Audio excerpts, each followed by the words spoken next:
آتينا داود وسليمان علما وقال الحمد لله الذي فضلنا على كثير من عباده المؤمنين.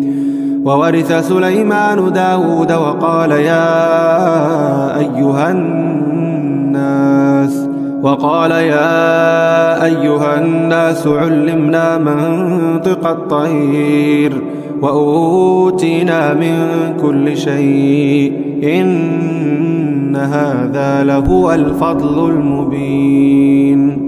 وحشر لسليمان جنوده من الجن والإنس والطير فهم يوزعون حتى إذا أتوا على واد النمل قالت نملة يا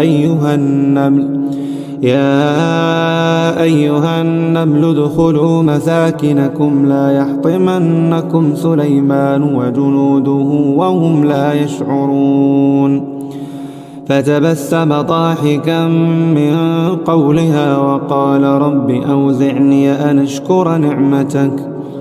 أشكر نعمتك التي أنعمت علي وعلى والدي وأن أعمل صالحا ترضاه وأدخلني برحمتك في عبادك الصالحين.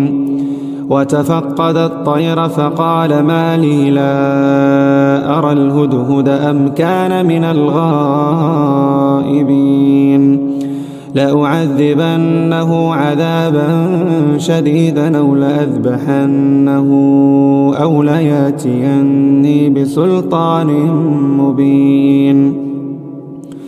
فمكث غير بعيد فقال أحطت بما لم تحط به وجئتك من سبأ بنبأ يقين.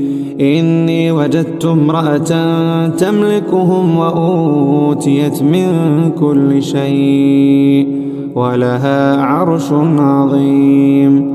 وجدتها وقومها يسجدون للشمس من دون الله وزين لهم الشيطان أعمالهم فصدهم عن السبيل فهم لا يهتدون.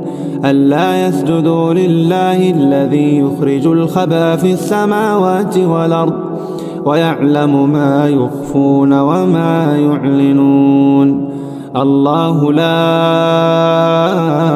إله إلا هو رب العرش العظيم.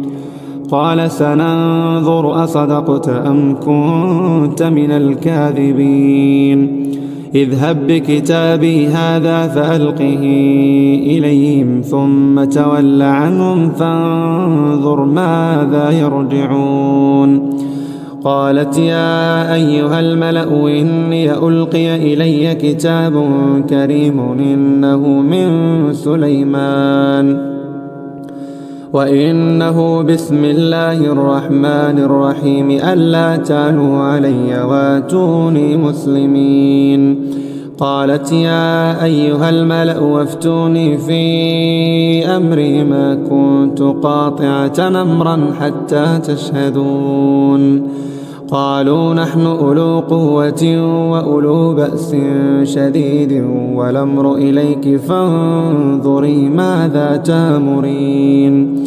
قالت إن الملوك إذا دخلوا قرية نفسدوها واجعلوا أعزة أهلها أذلة وكذلك يفعلون. وإني مرسلة إليهم بهدية فناذرة بما يرجع المرسلون. فلما